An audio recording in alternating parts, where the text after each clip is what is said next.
Bueno, y queremos invitar a nuestro pastor Ramón. Él es el líder mundial de Latinoamérica de DCPI, el Ministerio Internacional de Plantación Iglesia, con el cual trabajamos y servimos. Gloria a Dios, hermano. ¿Cómo está Silvia?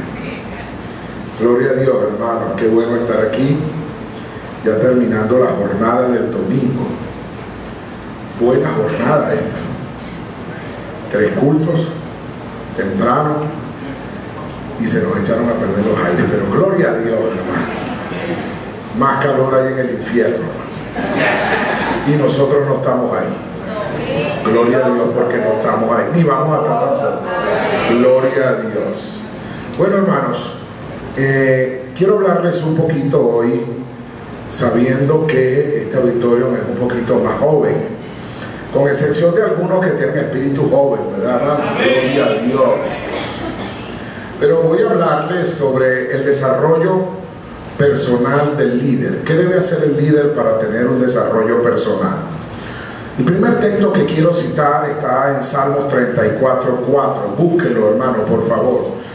Búsquelo. Salmo 34:4.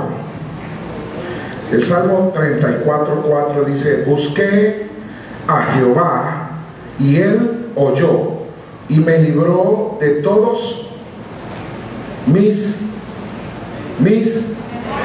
temores. La tendencia cuando nosotros no hacemos muchas cosas es porque muchas cosas me atemorizan. Sin embargo, la mejor manera de resolver todo eso es cuando yo busco al Señor en primer lugar. Y buscar al Señor en primer lugar significa saber que le estoy entregando a Dios la supremacía sobre mi vida. Otro texto importante que quiero que usted piense y medite cuando salga de aquí está en Deuteronomio 8:2. Deuteronomio 8:2. Segunda ley 8:2. Segunda ley 8:2. El texto dice: y te acordarás de todo el camino por donde el Señor, tu Dios, te ha traído por el desierto durante estos 40 años, para humillarte probándote, a fin de saber lo que había en tu corazón y si guardarías o no sus mandamientos. ¿Sabe? Uno de los problemas más serios que yo veo en la juventud y en la realidad de la gente joven hoy es que en primer lugar tiene muchos miedos por saber si es aprobado o no por las personas, cuando realmente tenemos que estar claros en que quien nos aprueba no son las personas sino el Señor. Y nosotros tenemos que preguntarle a Dios todos los días si genuinamente Él aprueba nuestra conducta o las desaprueba. Porque independientemente que nosotros sepamos dónde estamos, Dios siempre nos traerá por un camino correcto o por un camino en el cual Él quiere humillarnos para ver qué hay en nuestro corazón, para ver qué existe en nuestro corazón. Si usted está en este culto, yo quiero que usted piense en eso. ¿Qué cosa hay en mi corazón que no me permite dar un poquito más de lo que estoy dando? ¿Qué está en mi corazón que no me permite ir un poquito más allá de lo que quizás yo siento que estoy dando? Porque muchas veces la gente, porque me ve joven, porque me ve inexperto, quiere exigirme cosas que Él no sabe que yo estoy dando. Él no está evaluando mi corazón, solo Dios evalúa mi corazón y Él es el único que puede juzgarme. Pero en muchos momentos usted se siente mal, se siente incómodo, se siente con dificultades, porque la gente piensa cualquier tontería y no sabe realmente por dónde anda su corazón. Esta mañana escribía en un Twitter, antes de salir para acá, qué difícil es explicarle algo a alguien cuando él solo ve lo que él cree que es la perspectiva única de lo que está viendo. ¿Saben? Toda situación en la vida tiene dos monedas, dos caras la moneda, y normalmente nosotros vemos una, Y la tendencia es que no vemos las dos porque no nos colocamos en los zapatos de los demás. Si nosotros los adultos nos colocáramos en los zapatos de los jóvenes, quizás entendiéramos muchas cosas y las entendiéramos mejor y juzgáramos menos a las personas, y sobre todo por cómo piensan, por cómo se visten, por cómo ven la vida, por cómo piensan las cosas a la manera de ellos como nueva generación. Y sabe, una iglesia que crea que está alcanzando las nuevas generaciones es una iglesia que está comprendiendo cómo piensan las nuevas generaciones. Y la verdad es que, escúcheme, no es nada fácil entender las nuevas generaciones. Los que tenemos hijos que son nuevas generaciones, yo tengo 4 hijos y los 4 son de generaciones diferentes. Y sabe, cada vez que hablo con mi hija mayor y trato de aplicar lo que aprendí con ella, con mi siguiente hija, no me funciona. Alexandra es de una manera, Abigail es de otra. Alexandra es que le gusta el pelo peinado, liso, acomodado, y Abigail es come flor. Abigail carga el pelo enrollado y si por ella fuera lo cargara rasta. O sea, ellas son diferentes, las dos son mis hijas, las dos son brillantes, las dos son mujeres. Y ya el que sean mujeres las hace diferentes y complejas.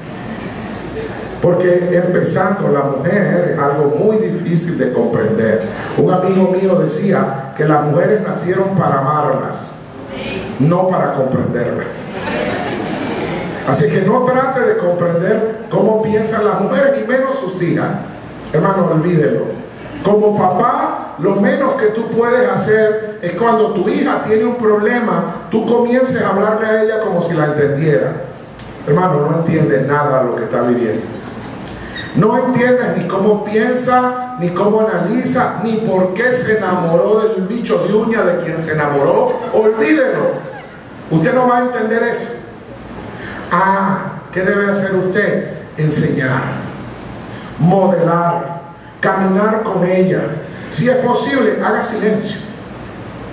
No cuestione, sino que haga silencio. Porque una nueva generación es, además de su hija, una dama. Y usted tiene que tener cuidado cómo trata a las damas. Como papá, tú tienes que tener cuidado cómo tratas a las damas. Y sabes, es importante que tú como hija también comiences a entender que tu papá está siendo evaluado. ¿Por quién? No por ti. Normalmente hay conductas de tu papá que tú no entiendes, ¿sabes? Pero tu papá está siendo evaluado y tú no eres quien da la aprobación final y dice, mi papá está raspado o aprobó.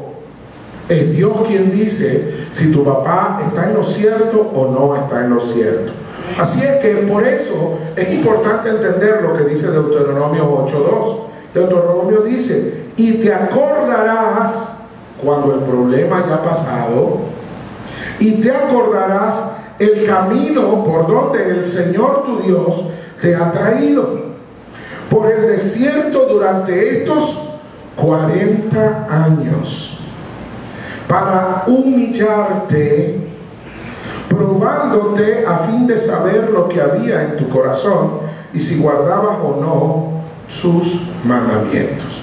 Ahora bien, sabiendo todo eso, a mí me gustaría contarles una historia o hablarles un poquito de un hombre que lo hemos usado mucho desde la infancia hasta que se hizo viejo. Pero él pasó por varias generaciones siendo un hombre que fue reconocido como un hombre conforme al corazón de Dios. Yo quiero hablar de David. Quiero hablar de varias cosas que tanto los jóvenes como los viejos debieran aprender muchísimo de él. Debiéramos aprender a leer su historia, debiéramos aprender a ver lo que él vivió, debiéramos aprender por las transiciones por las cuales David pasó. Y hay varias cosas que quiero señalar que son históricas. En primer lugar, su nombre se menciona 1118 veces en la Biblia. El nombre de David se menciona 1118 veces en la Escritura. En segundo lugar, es una de las 16 personas de fe mencionadas en Hebreos 11. No es cualquiera. Solo se mencionan 16 y uno de esos 16 es David. O sea, un héroe de la fe, el que en este momento está aplaudiendo con los otros 15 si tú vas por buen camino o vas por mal camino.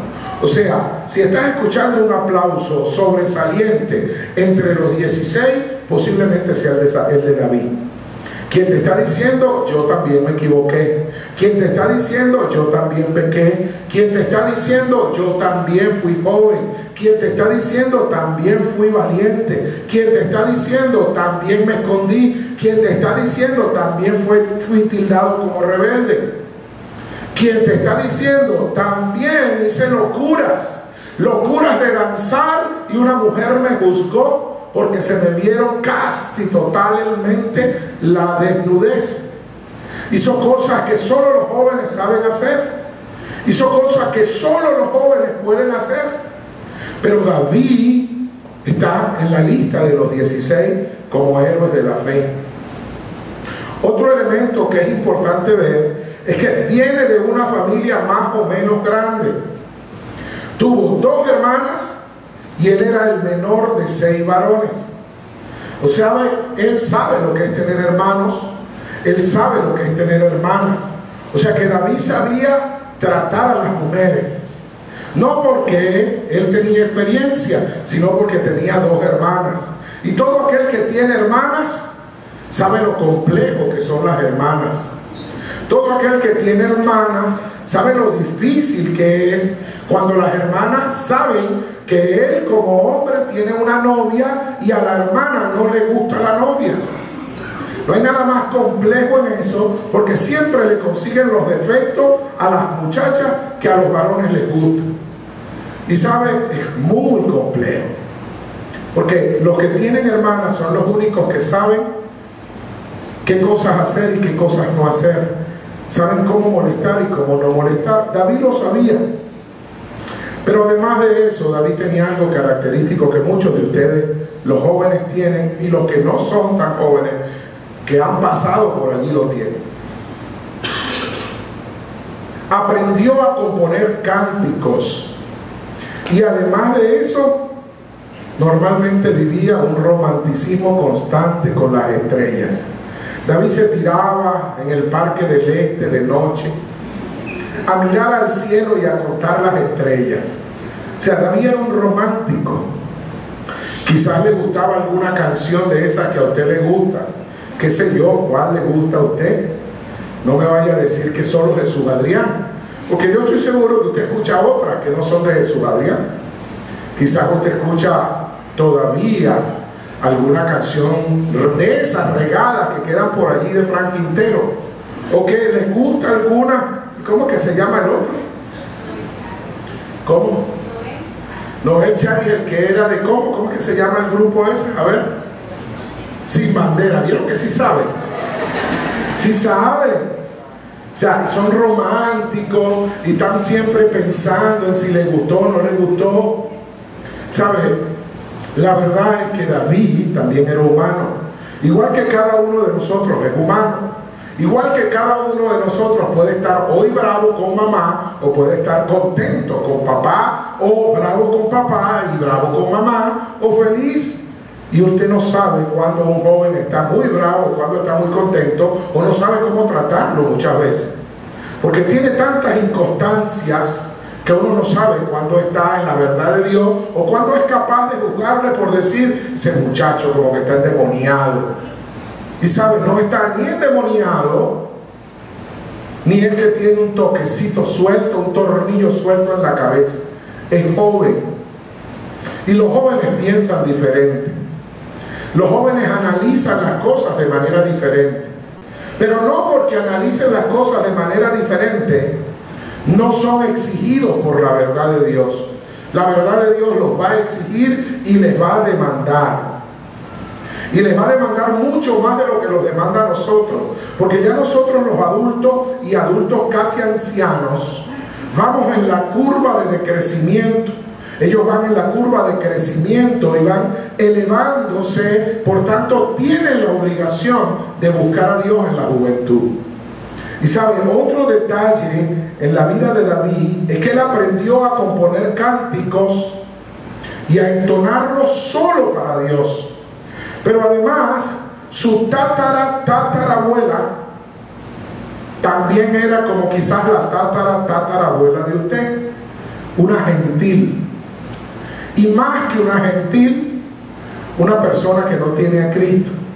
Y más que una persona que no tiene a Cristo, alguien que no tenía una buena profesión, que vivía fuera de la verdad y pecado. Y sabe, quizás usted como joven, cuando viene a la iglesia, usted se siente avergonzado de que la gente conozca el linaje de su familia, porque en su familia hay una tatarabuela como la tatarabuela de Jesús. Y usted tiene que empezar a pensar eso como joven. Si se siente orgulloso sanamente de su abuela, o sencillamente usted dice, no, desprecio a mi familia porque ninguno de ellos tienen a Cristo y mi familia son los hermanos de la iglesia. ¿Sabe? David nunca dijo eso. David siempre estaba orgulloso de su familia. David siempre estaba orgulloso de su abuela. ¿Y sabe quién era su abuela? Rahab la prostituta.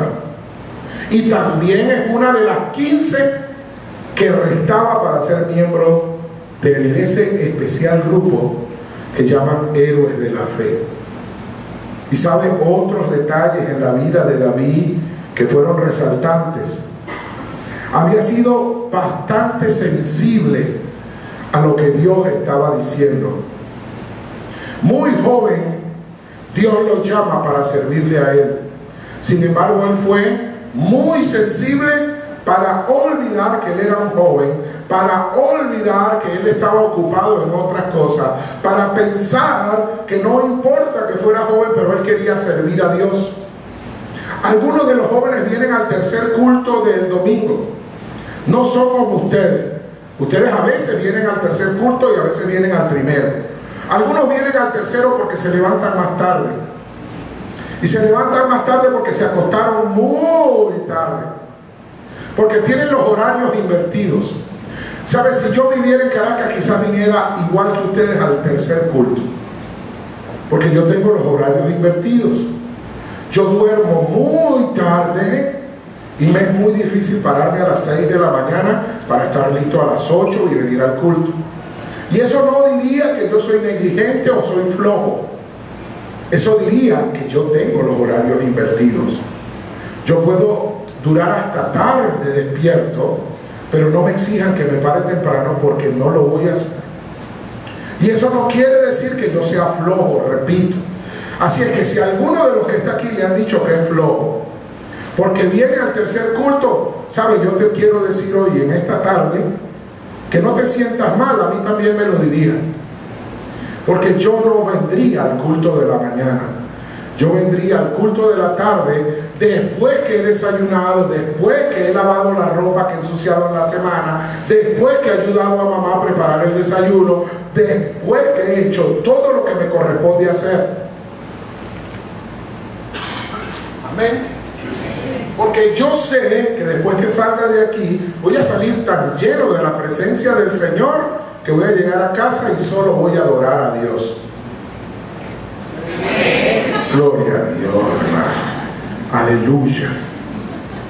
Otra cosa que David tenía es que, sabe, como joven, los jóvenes están sujetos a pasiones, pero su mayor pasión era servir a Jesús. Su mayor pasión era ser un instrumento de Dios. Su mayor pasión era intimar con Dios. Supo lo que significaba ser un ungido de Dios. Y lo supo porque cuando le tocó la responsabilidad de ayudar al ungido de Dios, casi que lo matan por ayudar al ungido de Dios. O sea, él lo supo por su vida personal, pero también lo supo porque ayudando al ungido de Dios casi pierde la vida. O sea, lo supo en buenas condiciones y lo supo en condiciones difíciles. Además de eso, David fue un tiempo el mano derecha del jefe.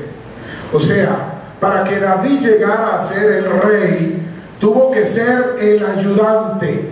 Y ser el ayudante es el que le vestía y desvestía a su jefe, el que le amarraba las sandalias a Saúl, el que le cargaba las cosas más pesadas. Como joven, la tendencia es que cuando uno de los líderes de la iglesia nos manda, nosotros por lo general nos sentimos incómodos, porque somos jóvenes todo el mundo nos quiere mandar. Porque como somos jóvenes, todo el mundo quiere que nosotros seamos mandaderos y no nos pagan. Porque como somos jóvenes, nos toca la tarea difícil. Siempre nos toca botar la basura.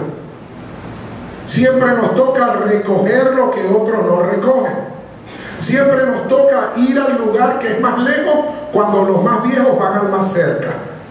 Bueno, a David también le pasó eso. Por tanto, la vida de David demuestra que ustedes también pueden ser entendidos como jóvenes, porque a David le tocó ser el escudero del rey. Ser el escudero no era más que un mandadero. Ser el escudero no era más que alguien que sencillamente pulía la armadura. Él le tocaba limpiar lo sucio. Él le tocaba, por muy joven, hacer lo que otros no querían hacer. Pero hay algunas cosas de este personaje que son especiales. Es el que mejor modela la intimidad con Dios. Amén. Y era muy joven. Es el que mejor modela la intimidad con Dios. Mi hija acaba de llegar, Abigail acaba de llegar de un entrenamiento para jóvenes en Puebla, algo similar a lo que ustedes dieron aquí de NetGen. Y ella publicó una foto donde ella estaba tirada en la puerta, escúcheme, tirada en la puerta donde esperaba el vuelo.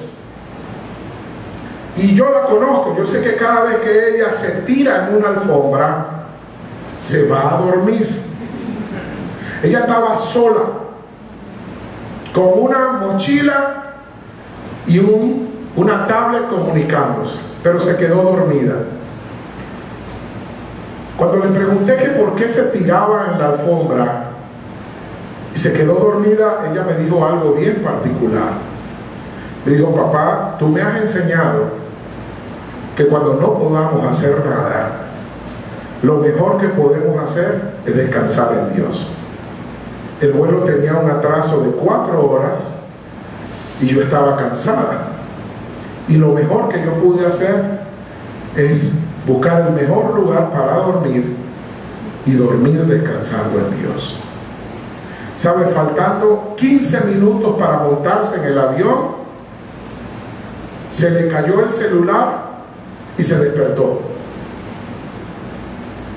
Eso no me muestra a mí más que como joven ella sencillamente decidió creerle a Dios y descansó. Los adultos no somos capaces, si andamos con un traje como esto, de tirarnos a dormir en la alfombra. ¿Por qué? No. ¿Y qué van a decir los hermanos? El pastor tirado en la alfombra. ¿Y qué van a decir los hermanos? Los jóvenes no piensan eso, hermano. Los jóvenes cuando creen, creen, y cuando quieren descansar, descansan. Los jóvenes deben ser espontáneos. Cuando un joven pierde la espontaneidad, se hizo adulto. Y si se hizo adulto, se puede haber rigidizado. Y si tú te rigidizas, vas a perder aquello a lo cual Dios te ha regalado en tu corta edad. Por tanto, tú tienes que aprender que los jóvenes son jóvenes y van a vivir cómodos. Oye, gracias. Cómodos. Pero también hay que valorar que dentro de la comodidad de los jóvenes, ellos también manejan una profunda relación de intimidad con Dios. Y están dispuestos a enseñarnos muchas cosas que los rígidos no podemos aprender. ¿Saben? David nos mostró muchísimas cosas en su intimidad. Y en esas cosas que nos mostró David, siempre hay enseñanzas que yo quiero mostrarles a ustedes hoy en 4 escenas de la vida de David, 4 principios que van a ser importantes para usted. La primera escena que quiero mostrarle ocurrió en el campo. David, muy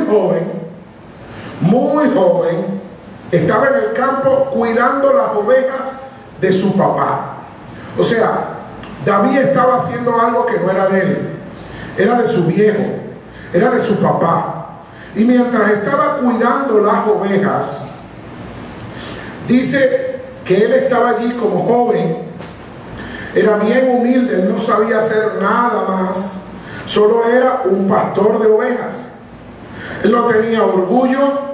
Si alguien le decía de sus amigos que estaba cuidando las cosas de su papá, sencillamente él estaba cuidando las cosas de su papá. Cuidando las cosas de mi papá me irá mejor, porque si a mi papá le va mejor, a mí me va a ir mejor. Además estaba preocupado obedientemente por hacer las faenas. Era el menor de los 7 hermanos, de los 6, 2 de los 8 hermanos. Era el menor, era un pastor ovejero. Y déjeme contarle algo particular de lo que significaba ser un pastor ovejero. Ser un pastor ovejero significaba que usted iba a oler mal, a oler horriblemente a oveja. Y déjeme decirle algo, las ovejas huelen feo, hermano. No las ovejas de la iglesia, cuidado. Las ovejas naturalmente ovejas. Las ovejas esas que tienen mucha lana huelen feo. Huelen feo porque la humedad se le mete en la lana y huele mal con el sudor de la oveja. Y sabe, además se les pega comida, se les pega barro, se les pega cosas. Y las ovejas, por lo general, no les gusta bañarse. No les gusta. Y sabe, yo no sé por qué eso se parece a los jóvenes. Pero la verdad es que, sabe, hermanos, la tendencia típica es que a veces a uno le preocupa mucho el bañarte, pero hay algunos jóvenes que no les preocupa. No están pendientes de eso. Pero David no estaba pendiente del olor. Los otros ya eran adultos. Las mujeres, hermanas, ni se diga. Pero David estaba pendiente de cuidar las ovejas. Obedientemente él estaba todos los días cuidando las ovejas de su padre. Y nunca refutó. Tanto es así que cuando vinieron a ungir al nuevo rey, se presentaron los 6 hermanos. Y todos eran bien bañados, bien arreglados, limpios, bien parecidos. Pero el profeta dijo, ninguno de ellos es. No hay otro. Y trajeron al más feíto, al más chiquito y al más sucito. Y en ese momento fue elegido como rey. ¿Por qué fue elegido como rey? Porque nuestros ojos no ven como ven los ojos de Dios. Y aunque usted vea a los jóvenes con una apariencia diferente, con una aptitud diferente, con algo que a los adultos a veces nos molesta, muchos jóvenes pueden ser más obedientes que muchos adultos en relación a la palabra de Dios. David fue un modelo de ello, y como modelo de ello, muy joven decidió obedecer a Dios, y la mejor manera que él tenía de obedecer es que él era fiel a lo que su padre necesitaba de él. El primer principio que yo quiero darte en esta escena es que tienes que entender como joven, que el servicio y la fidelidad a tu familia, te ayudará a ser humilde y obediente. Amén. Sabe, hermano, si tú quieres mostrar en la iglesia, si tú le quieres mostrar a tus amigos que tú eres una persona humilde y obediente, a los primeros a quien le tienes que mostrar humildad y obediencia es a los testarudos de tu familia. No hay nada más complejo que ser adulto y tener hijos jóvenes. ¿Sabe? A nosotros nos enseñaron cosas que a ustedes no les han enseñado. Nos tocó vivir una vida dura. Los jóvenes de hoy son horizontales. No existe alguien a quien tú te tengas que arrodillar y decirle: bendición, papá. ¿Cuántos de aquí son adultos de más de 50 años? ¿Cuántas veces se tuvo que arrodillar y poner las manos enfrente para pedir la bendición? Y besarle la mano. ¿Sabe, hermanos? Si los jóvenes hoy te saludan, es de broma. ¿Qué fue, viejo? ¿Qué pasó, papá? ¿Cómo está? No, Pure, se te salió la cédula. Ya ellos no dicen hoy Pure. Ellos te llaman por tu nombre. Ellos son horizontales. ¿Qué pasó, Ramón? ¿Cómo está la cosa? ¿Y los viajes cómo estuvieron?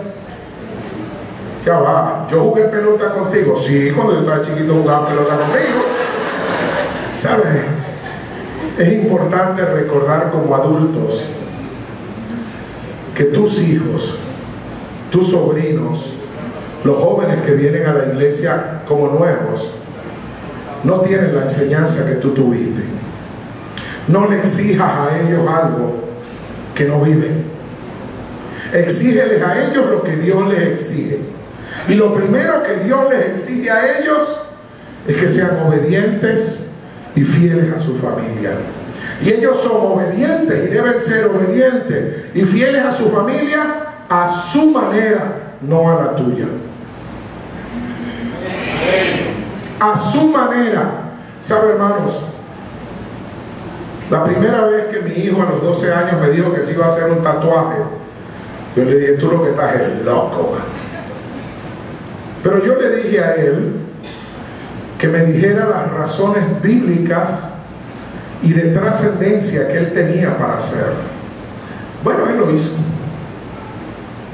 Yo no le dije a él que me diera las razones homiléticas y exegéticamente bíblicas para hacerlo. Él me dio las que él consideraba que eran sus razones bíblicas. Al día siguiente, a las 8 de la mañana, me las dio y yo agarré, le dije a mi hermana, a mi hija mayor: necesito que vayas con él, aquí está el dinero para el tatuaje, que se haga el tatuaje. Yo cumplí. Yo le dije a él: dame tus razones bíblicas para hacerte el tatuaje. Él cumplió. ¿A quién le tocaba cumplir ahora? Si tú quieres que tus hijos cumplan lo que ellos deben hacer para Dios, empeñate en, como papá, modelar lo que Dios quiere para ellos. Enséñales con vida, modelando que tú estás en lo correcto, y no impongas lo que tú crees, impón lo que Dios cree. Porque cuando tú haces que ellos vean el modelo de Dios, ya no es responsabilidad tuya, es responsabilidad de Dios y de ellos obedecer. Amén, jóvenes. Cuando tú obedeces, obedeces porque Dios te ha dicho que obedezcas. Y te ha dicho porque tus líderes, tus viejos, tus padres, tu familia te ha modelado el secreto de lo que es servir a Dios. Y te lo ha modelado porque no te cuestiona, no importa cuáles sean los gustos que tú tengas o no. Es porque Él confía en que el mismo Dios que lo ayudó a él a ser mejor, va a ayudar a su hijo o a su sobrino o a su amigo joven a ser mejor. Amén. El segundo principio que quiero enseñarles está en una escena muy particular. En la casa de Elí, cuando es ungido como rey, este joven era un celoso de Dios.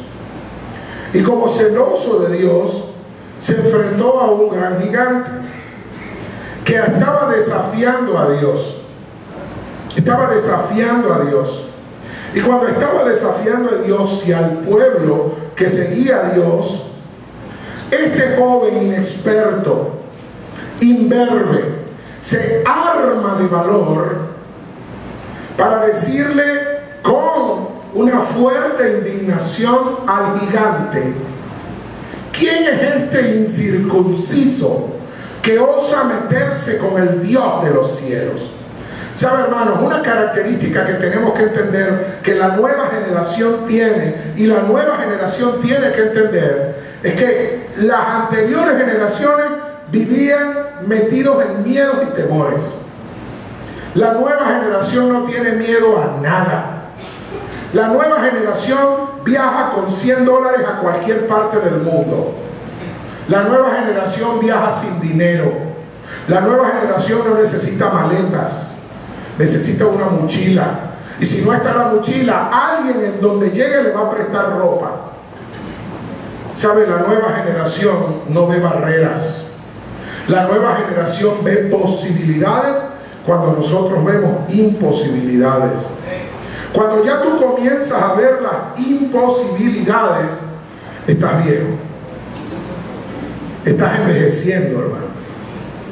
Cuando eres un muchacho de 25 años, ¿sabes, joven, que estás presente? Cuando tú tienes entre 25 y 30, todavía te quedan 3/4 partes de la vida por delante. Puedes hacer 3 carreras universitarias si quisieras. Puedes agarrar 2 profesiones si quisieras. Puedes tener todas las propiedades que quieres y luego regalarlas. Pero es decisión tuya. Porque hay algo que está ligado a tu edad. Se llama valentía y no temor. Pero muchos de los jóvenes tienen temor y tienen miedo de hacer cosas porque se los infundieron papá y mamá. No, no hagas eso. No, no vayas para allá. No, cuidado con esto, cuidado con aquello. Los jóvenes van ligados a la valentía y al sí puedo. Sí puedo, sí puedo. Son a los que más representa Filipenses 4:13. Todo lo puedo en Cristo que me fortalece. ¿Sabe? Juan era joven y Dios le revela a Juan quién le iba a entregar, porque Juan no tenía miedo de saberlo, porque Juan no tenía miedo de comportarse como Jesús, porque Juan sencillamente había creído en lo que él había creído, en que Jesús era el Redentor y que él estaba en el mejor lugar. Pero ¿sabe? David, cuando vio a un gigante que había atemorizado al resto de los adultos que estaba presente, David se paró frente al gigante. Y el gigante, hermanos, cuando hablamos de un gigante estamos hablando de 4,75 metros. Y David no medía más que 1,73. Era gigante. Pero además no era uno solo. Habían 4 gigantes más. 4. Y David se enfrenta a uno y el gigante le dice: ya va, ¿qué te pasa, pitufo? ¿Acaso yo soy un perro para que tú vengas contra mí como un palo? Porque David se enfrenta al gigante con una vara que era un palo. La vara pastoral, el cayado pastoral, era un palo, hermano. Literalmente un palo para ahuyentar a los lobos. Por eso el gigante le dice: ¿acaso yo soy un perro? Y David le dice, escúchame lo que le dice David: 1,73, 4 metros y algo. Le dice: tú vienes contra mí con espada y jabalina, y yo voy contra ti en el nombre de Jesús. ¿Sabes? Si hay algo que ese joven entendía y que los jóvenes hoy entienden, es que cuando Cristo está con ellos, no hay nadie que vaya en contra de ellos. Amén. Pero si lo entienden. Si no lo entienden, van a tener temor. Y si tienen temor, van a envejecer. Cuidado con eso. La valentía, la osadía va ligada al corazón del joven. Y el joven tiene que entender eso. En esa escena donde David enfrenta al gigante hay un principio que es el segundo principio que quiero compartirte. Valentía y celo por la verdad es lo que hace que el joven pueda tener una correcta dependencia del poder del nombre de Dios. Amén. Valentía y celo por la verdad. ¿Sabes? No vamos a ganar a la gente porque le hablemos mentira. Vamos a ganar a los jóvenes porque le hablemos verdad. No le digas a un joven que no haga algo porque no le conviene. Dile qué le va a pasar y que él tome la decisión. Amén. ¿Sabe, hermanos? Los jóvenes que están llegando a la iglesia y los que van a llegar a la iglesia, tú le tienes que decir la mayor verdad de la Biblia. Si no estás en Cristo, si no tienes a Cristo como Señor y Salvador, si no conoces a Jesús, no conoces la única verdad absoluta que existe. Eso es bíblico. Si él decide creerlo o no, ese es el problema del joven.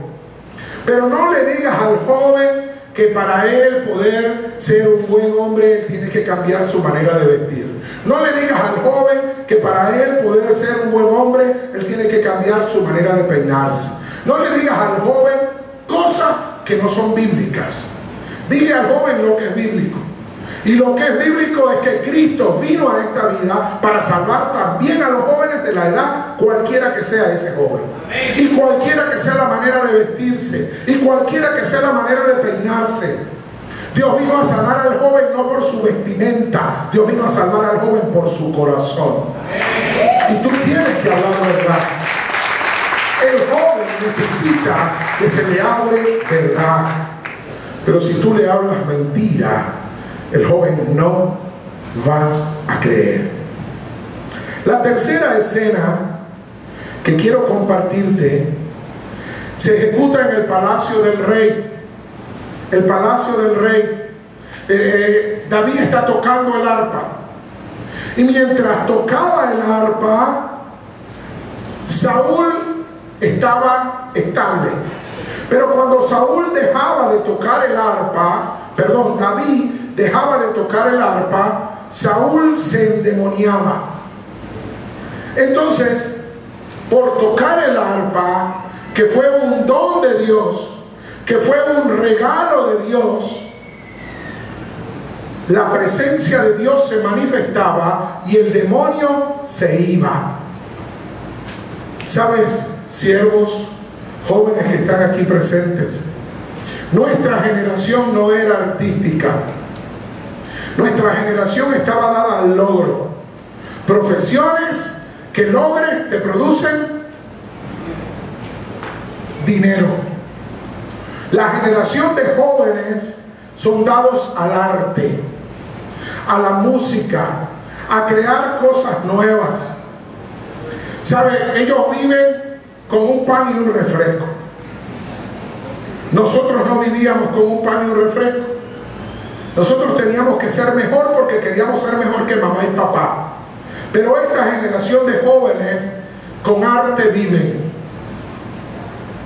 Esta generación de jóvenes son músicos. Con músicos enamoran. Alimentan con la música. En mi época le decíamos a los jóvenes, o nos decían, usted no puede ser músico porque la música no paga. ¿Usted se imagina que a los músicos que hoy tenemos, que son jóvenes, hubiesen creído esa mentira? Que Dudamel hubiese creído esa mentira. ¿Sabe, hermanos? La música no solamente paga bien, sino que llena el alma. Y si nosotros somos más creativos y le permitimos a la nueva generación ser más creativos, podemos tener un país diferente. Podemos tener un país más sensible. Podemos tener un país menos acostumbrado al trabajo, y vamos a poder enseñar más de las bondades de Dios para que la gente pueda vivir feliz. Uno de los principios que esta escena donde David tocaba el arpa y los demonios de Saúl salían, nos enseña un principio muy especial. La juventud también puede estar sumisa en manifestaciones de adoración a Dios mediante el arte, mediante la música, mediante la creación. Ningún artista crea nada nuevo. Los artistas solo descubren la verdad de Dios que estaba oculta para otros. Cuando un artista crea algo, solo vio algo que los que somos ciegos no vemos. Ellos ven el arte en lugares donde los rígidos no lo vemos. Los jóvenes ven el arte donde nosotros no lo vemos. ¿Sabe? La mayoría de obras musicales hoy han sido creadas por gente que no tiene la apariencia de nosotros, que no es rígido como nosotros, pero tienen algo particular. Escuchan lo que Dios le dice y lo plasman en un papel. ¿Sabe? Mientras nosotros como iglesia no le mostremos a los jóvenes que pueden escuchar al creador del arte, ellos pueden escuchar a otros que tergiversan el arte. Por tanto, un principio que debemos recordar es que a los jóvenes hay que darles permiso para que sean sumisos a Dios al crear y descubrir los dones que Dios les ha dado. La iglesia le es muy difícil esto porque normalmente los jóvenes crean música que nosotros no estamos acostumbrados. Y sabe, nos guste o no, las mejores adoraciones a Dios de los últimos tiempos, quienes tocan no son viejos, son jóvenes y no se visten como nosotros. Gloria a Dios. La cuarta escena, y con esto cierro, es que en la cuarta escena vemos algunos detalles importantes. ¿Sabe? Vemos allí que la envidia en el rey se estaba comenzando a manifestar, porque el rey, que era viejo, había comenzado a ver que el joven tenía más habilidades que él y comenzó a perseguirlo. La tendencia es que cuando vemos que los jóvenes tienen más habilidades que nosotros, empezamos a acercar a la juventud, empezamos a decirle no, no, no, no, no, no y no. La vieja generación debe acostumbrarse no a actuar como Saúl, sino debe acostumbrarse a permitirle a esa nueva generación que está saliendo: sigue, yo voy a tu lado. Una de las cosas que le pido siempre a mis líderes es que sean capaces de aprender a liderar con el sí y dando un paso atrás. Si nosotros somos capaces de decirle a la nueva generación en algunas cosas que quieren hacer, háganlo, vamos a descubrir nuevos talentos, vamos a descubrir nueva gente y nuevas formas de hacer las cosas. Pero cuando le demos la oportunidad a la nueva generación, nosotros tenemos que retirarnos para que ellos hagan y nosotros los acompañemos. Un principio de esta escena donde David fue perseguido para ser asesinado por quien precisamente era el rey, es porque él se había llenado de ira y David se había llenado de dones. La nueva generación que va a llegar a la iglesia va a estar llena de dones muy especiales, y esos dones hay que aprovecharlos aunque no los entendamos. El cuarto principio es muy particular. Entregarte a Dios conllevará que otros no entiendan lo que hacen, pero allí tú vas a ver que Dios te va a conducir para que le obedezcas a Él. Amén. No importa que te hagan oposición, Dios te va a guardar para que hagas mejor las cosas. Amén. Ahora quiero darte 4 aplicaciones pastorales en función de esos 4 principios que hemos sacado de esas 4 escenas. En primer lugar, entiende que en el diario vivir tu familia es una prioridad para servirles, aunque tu familia no te guste.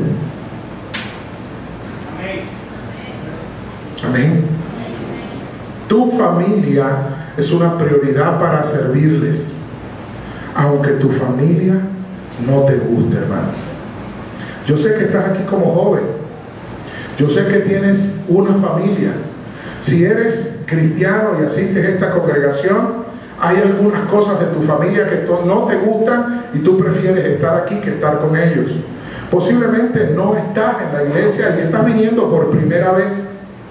Pero sabe, yo quiero decirte algo. Lo mejor que Dios me ha regalado no es mi profesión ni mi pastorado. Es haber nacido en la familia donde nací. Y muchas partes de mi familia, en muchos tiempos de mis 27 años en el Señor, no tuve a Cristo. Pero cada vez que tenía una crisis personal, mi mamá estaba allí, mi papá estaba allí, para decirme: no importa que te hayas equivocado, aquí estamos como familia para ayudarte. ¿Sabe? Eran unos viejos, no eran profesionales, decían las cosas atravesadas. Pero si a mí me permitieran, si yo muriera y me permitieran volver a vivir y me dijeran que escogiera dónde vivir y con quién vivir, déjame decirte que escogería. Escogería la misma casa de bloques sin frisar, techo de zinc con huecos en el techo, que cuando llovía se mojaba más adentro que afuera. Y escogería la misma mamá y al mismo papá. Y escogería a los mismos hermanos y a las mismas hermanas. Porque esa familia, con todo y los defectos que tuvo, hizo de mí lo que yo soy hoy. Amén. Tu familia siempre será una prioridad para servirles. Amén. La segunda cosa como aplicación que quiero darte está en Filipenses 4, 8 y 9. Filipenses 4, 8 y 9 te habla de que todo lo bueno, todo lo justo, todo lo verdadero, si hay virtud alguna, si hay algo de buen nombre, en esto pensad. En esto pensad. ¿Saben? Como aplicación pastoral, yo quiero decirte que la liviandad o tolerancia al pecado que tenemos a veces como jóvenes te puede contaminar. Aléjate de lo que no honra a Dios. Como joven, aléjate de lo que no honra a Dios. No puedes servir a dos señores. Sabes, los amigos pueden vivir cosas extrañas, pero lo único que necesitas es ser fiel a Dios. Y ser fiel a Dios significa que lo que has oído, lo que has aprendido, lo que has visto de mí, dice la Biblia, esto haced.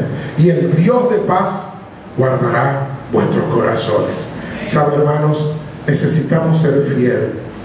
Si estás aquí como joven, vas a estar sujeto a pasiones. Si estás aquí como joven, vas a tener dificultades.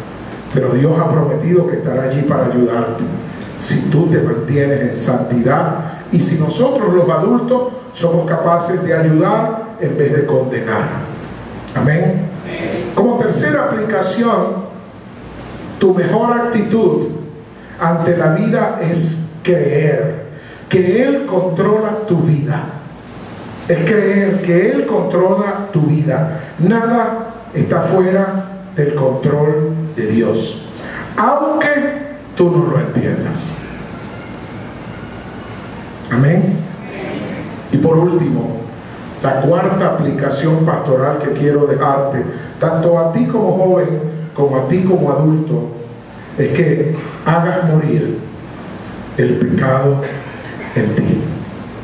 Hagas morir el pecado en ti. Relájate al saber que el cielo gobierna el reino de los hombres.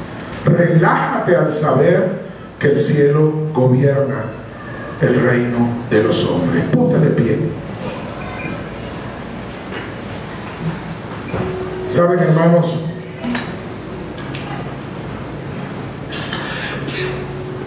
Adultos y jóvenes de este tercer culto, Yo tengo 50 años. La Biblia dice que algunos fuertes vivirán 80 y que otros menos fuertes vivirán 70. Si Dios me hizo fuerte, quizás parta con el Señor cuando tenga 80, más o menos 2 o 3.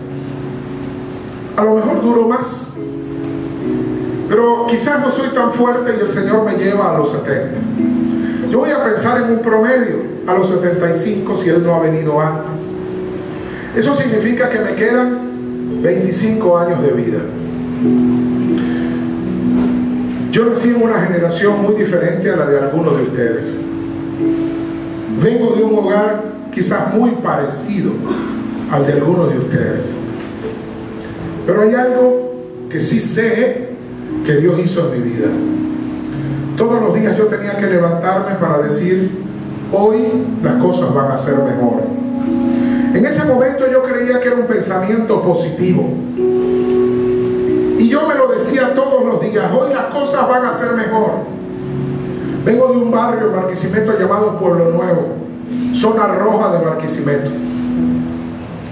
No soy malandro, porque Dios tuvo misericordia y me regaló una mamá que no necesitaba ni celular ni un altavoz para llamarme.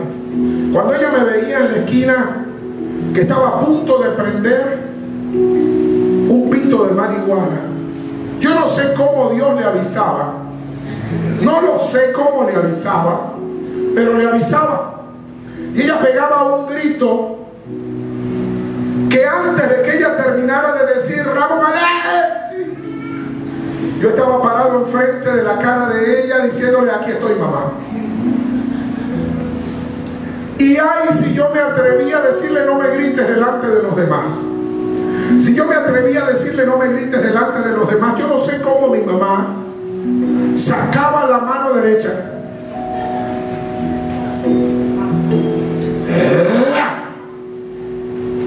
y hoy yo no sé cómo tengo los dientes completos. Muchas veces me rompió la boca por solo preguntar por qué. Pero déjeme decirle algo de la misma manera como le dije que si yo muriera y me permitieran escoger, viviría en el mismo lugar. Yo le doy gracias a Dios por esa mamá maluca. Esa mamá que me hizo la vida imposible y no me dejó fumar marihuana. Que me hizo la vida imposible y no me dejó consumir otras drogas. Que me hizo la vida imposible cuando estaba tratando de irme de rumba con algunas mujeres que no eran las que ella no quería que fueran nada. Y sabe, ella siempre me cuidó y me cuidó en exceso. Tan en exceso me cuidó que siempre me escapé igualito pequé. Pero me arrepiento de haber pecado y haberle fallado a mi mamá y me arrepentí muchas veces. Pero sabe, le doy gracias a Dios todos los días por esa madre controladora que Dios usó para manifestarme su amor. A mí me fascinan los túneles. Y nunca me puse ni una argolla. En aquel momento no se usaban dos, se usaba una. Y se tenía que usar del lado derecho, porque si te la ponías del lado izquierdo estabas dando otro discurso. Pero nunca me puse eso, porque si yo llegaba con eso a casa, ay hermano, no tardaba de ponérmelo y pagar cuando me agarraban la argolla y me la arrancaban así. Pero yo le doy gracias a Dios por eso, porque eso no me enseñó lo que yo hoy trato de enseñarle a los jóvenes. ¿Sabe? Eso me enseñó que con todas las limitaciones que ella tenía, ella creía que eso me iba a hacer mejor hombre. Y sabe, desde su perspectiva, ella tenía razón. Desde la mía, estaba equivocada. Porque yo creo que si yo tuviera un zarcillo en la oreja o dos túneles, predicaría igual, enseñaría igual. Porque sabe, no era por cómo me vistiera o por la experiencia que había vivido.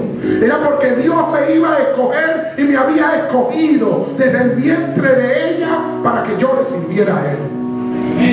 Y no importara cómo me peinara o cuántos túneles de qué tamaño tuviera, cuánto tamaño tuviera el lóbulo de la oreja, igualito iba a predicar del Evangelio. Quizás iba a ser más difícil porque no me iban a aceptar en las iglesias. Quizás iba a ser más difícil porque quizás ahorita vieran predicar a un lienzo lleno de tatuajes. Y sabe, a lo mejor fuera más efectivo, pero no en este lugar. Fuera más efectivo en otro lugar. Pero lo único que tengo seguro es que cualquiera que haya sido la forma como me hubiesen criado, Dios nunca me hubiese soltado. E igualito le iba a servir a Él. Por eso agradezco a Dios todos los días en este tiempo por la familia que me dio, por la mamá que me dio, por el papá que me dio, por los regaños que me dieron, porque eso hicieron lo que soy hoy y Dios lo permitió. Pero sabe, eso me enseña también que como yo no quise que me juzgaran, y como siempre dentro de mi corazón reclamé y dije, cuando tenga mis hijos seré diferente, hoy soy diferente. Hoy converso con mis hijos, sigo siendo adulto, sigo siendo el papá y eso no lo negocio. Yo no voy a negociar que soy el papá y no voy a negociar que yo voy a rendir cuenta por mis hijos. Pero también sé que ellos van a rendir cuentas por lo que ellos decidan hacer o no hacer. Yo debo decirle a ellos lo que creo que es correcto y ellos deben ser adultos cuando lleguen a ser adultos para decir esto es bueno o esto es malo. Pero trato de ser además una generación de transición. Ya yo estoy viejo, hermanos. Tengo 50 y tengo 25 años por delante. Pero yo no voy a hacer lo que mis 3 hijos presentes y los 2 que tengo en Panamá van a hacer. Yo me sentiré en el máximo logro de mi vida cuando ellos logren obtener los máximos logros de sus vidas. Y quizás lo hagan diferente a como yo lo hubiese hecho, pero ¿saben? Ellos van a ser dirigidos por Dios y yo voy a estar orando por ellos. Si hay algún adulto aquí que quiere ser una generación de transición para la nueva generación, yo quiero pedirle que pase al frente. Adulto, y cuando hablo de adulto estoy hablando de personas de más de 33 años que quiera venir aquí y decir, Señor, yo he sido terco, obstinado. A veces le digo a mis hijos cómo yo quiero que hagan las cosas sin respetar que ellos tienen su manera de pensar o hacer las cosas.